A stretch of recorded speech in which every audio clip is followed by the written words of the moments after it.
Hello, friends, and welcome into NFL Daily. I am your host, Tom Downey. On today's show, we're taking a look at the latest NFL news and rumors, beginning with Cam Newton and the Patriots, because ESPN's Jeremy Fowler revealed that Newton and the Patriots talked early during free agency. Of course, though, nothing actually materialized, but there was some level of interest in Cam, which means maybe the Patriots could revisit this closer to camp, because Newton's certainly not going to sign right now.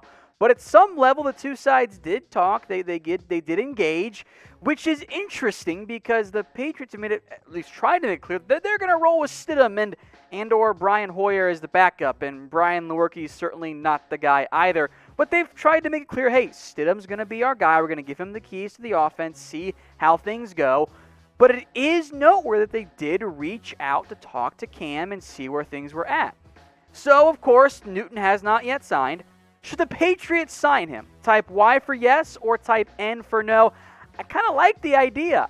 I think it makes some sense for the Patriots to go out and pursue Cam Newton if they don't believe in Stidham. Imagine a healthy Newton on that Patriots team. That's a really great spot for Cam Newton. Like, in terms of the ideal landing spots, I think New England would be number one for him. I really do. I think it would be an ideal fit for Newton. It's just to the Patriots. Would the Patriots want to go and add him, or would they give the keys over to Stidham? I am very interested in seeing how things develop, how things go about from there. But the Newton story, hey, it's not going to go away anytime soon. That will continue to be a factor. We've broken down Cam Newton before. I'm sure we'll do it again. And we keep you covered on everything around the NFL. So if you guys want more videos on the NFL, then subscribe. The more that we have coming in, guess what? The more videos we can do. That's just simple math. Speaking of math, let's talk about George Kittle and his extension, because it is going to be an expensive one. And the report coming out of NFL.com, from NFL.com's Michael Silver, Kittle and the Niners are far apart right now on a new deal. Now, we've mentioned Kittle saying, yeah, he's going to want more than just tight end money. Apparently is a bit of an issue right now because the Niners don't want to pay him more than the top tight end money. Here's what Michael Silver had to say after speaking with Kittle's agent. Jack Betcha, over the last couple months, and it's consistently said, I don't care about the tight end market. I'm being paid to do a George Kittle deal. And I tend to agree with him here, Silver says. He's their number one target, so important in that locker room, and he's doing something that transcends what a typical tight end does. I agree with both Kittle's agent and with Silver here. Kittle's awesome. I think he's the best tight end in the NFL. And if he's not the best, he's number two, and I think is worthy of totally resetting that tight end market. So before we dive into more what that contract could look like, and I'll make this the pinned comment of today's video too, so go down there and cast your votes if you get it with the ad break here on YouTube. Who is the best tight end in the NFL? T for Travis Kelce or G for George Kittle? Now, the tight end market right now has really barely surpassed the $10 million per year price tag. Hunter Henry actually on the franchise tag, as funny as that is. Austin Hooper, $10.5 million per year. Then it's Travis Kelce, but that contract was signed quite a while ago. Not the same offer. Not the same market at tight ends. And Kittle, and I think Kelce could make the same argument, no one else on that list, they are more than just tight ends. They are their team's top target. They are their team's top playmaker on offense, or maybe with the Chiefs 1A, 1B with Tyreek Hill and Travis Kelce. I'm not going to pay George Kittle $20 million, but how about 15? That's not that high relative to receivers, and Kittle puts up great numbers, even despite missing 2 games last year. Over 1,000 yards, nearly 100 catches, 5 touchdowns, and of course that can be inconsistent. You could get more after that. If I'm the Niners, I'm paying Kittle because he's great at what he does, and he's more than just a tight end. It's expensive, yes, but if I'm the 49ers, I'm going to go ahead and I'm going to make Kittle more than just the highest paid tight end in the NFL because he's my best player on offense. I'm going to make sure that guy is happy.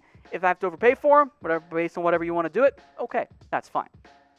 Now, speaking of tight ends, Gronk jerseys and other jerseys are on sale for under $80. These include the new uniforms and not all but some rookies. Joe Burrow, CeeDee Lamb, Tua is available, all for under $80 at chatsports.com/jersey deal. Whole bunch more. Some of them are actually on sale right now on top of that. So go check it out. I'll put the link in the comments and the description. It is chatsports.com/jersey deal. Go check it out today. Let's move to Colin Kaepernick, because the former NFL VP of Communications, Joe Lockhart, has come out and said that he thinks the Vikings should sign him. And on top of that, also says the NFL was wrong to not sign Kaepernick really since that 2016 season. Now, we'll get into Lockhart's quotes here in just a second, although I'm not sure if any team will end up signing Kaepernick. Here's what Lockhart said. No teams wanted to sign a player, even as talented as Kaepernick, whom they saw as controversial and therefore bad for business. It may have seemed like a good business decision for the clubs to not sign him, and it certainly wasn't illegal, but it was wrong. I think the teams were wrong for not signing him. Watching what's going on in Minnesota, I understand how badly wrong we were. Here's the truth about Colin Kaepernick, is that he was right. Everything that Kaepernick actually kneeled for, which had nothing in reality to do with the flag or the anthem or the military, he kneeled to protest racial inequality and police brutality. He was right, because the things he kneeled for are exactly what's going on around not just in Minnesota, but across the United States right now. Kaepernick was right. He kneeled so that George Floyd wouldn't be kneeled on, and people tried to ignore it, and now it's a little bit too late for that. You didn't have to like the way Kaepernick did it, but Kaepernick was right. He sacrificed his NFL career to prove his point. Now, I don't know if Kaepernick's ever going to play again in the NFL, even though he, of course, was correct. Minnesota could actually be a decent fit, though, mostly because the options behind Kirk Cousins are not good.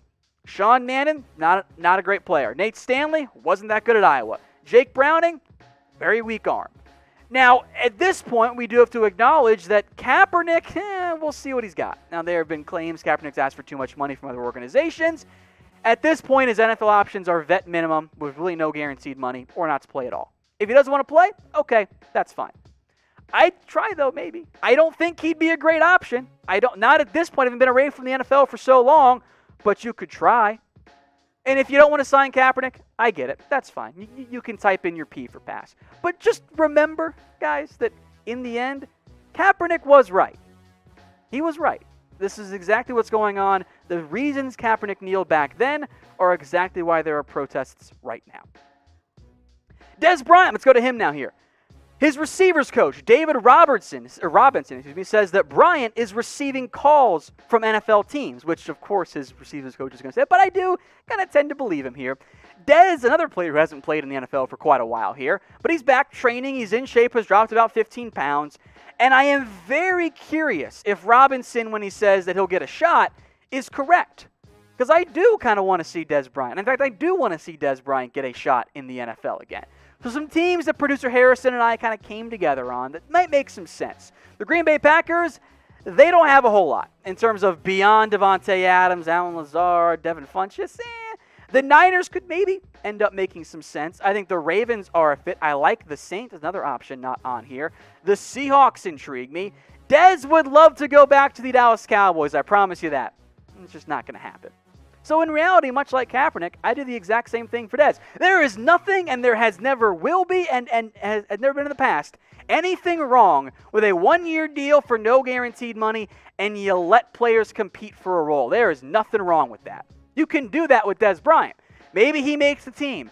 Maybe because he's aging, and the NFL is ageist. We've known that for quite a while here. And because it's not helping on special teams, maybe he doesn't make a team. Maybe he gets cut in camp. But give him a shot, right? So which team do you guys think should sign Dez Bryant? Let me know in the comments section. If I had to pick just one, I think I'd lean towards the Saints, who, of course, were the last team he played for before that unfortunate Achilles injury. Let's go to LeSean McCoy as we continue along with our theme of ageism in the NFL, because they like to go cheaper and younger. The Philadelphia Eagles are looking for a veteran back. And, of course, they've been connected to LeSean McCoy. He's one of the backs allegedly in the mix. Devonta Freeman kind of in there as well, though he wants a lot of money. Lane Johnson, Deshaun Jackson, two current Eagles who know McCoy. Well, they're on board with the idea. I kind of am too, because I look at this Eagles running back room, and I love me some Miles Sanders. But in today's NFL, I kind of want to have two backs. A, in case someone gets hurt. B, because I want to use a rotation. I don't want to make one guy my featured back and pay him a bunch of money. I want to go options. Boston Scott, Corey Clement, Elijah Holyfield, honestly, doesn't really move the needle for me. Michael Warren could be one to watch, but why not bring in LeSean McCoy? Now, if you don't want to go older, I understand that. That's a lot of how the NFL tends to operate. So let me know in the comments if you want the Eagles to bring back LeSean McCoy. Type 1 for yes or 2 for no. Now, more on Shady here. Last year, he kind of fell out of favor. Maybe that's the best way to describe what ended up happening in Kansas City after, of course, the Bills cut him. But his on-field production, 4.6 yards per carry, actually pretty solid. Now, is that the best production ever? No, of course not. But 4.6 yards per carry from a back who was 31 then, about to turn 32 in like a month and a half, that's actually pretty good. So if I'm the Eagles and Devonta Freeman keeps begging for a whole bunch more money, maybe I do turn my attention to LeSean McCoy instead. He, of course, is beloved by Philadelphia for the most part. I'd bring him back. But, of course, I don't run the Eagles, so we'll see what they end up doing. But if I'm Philadelphia, I'm looking for one more back. I could do a whole lot worse than bringing back LeSean McCoy on a cheap one-year deal.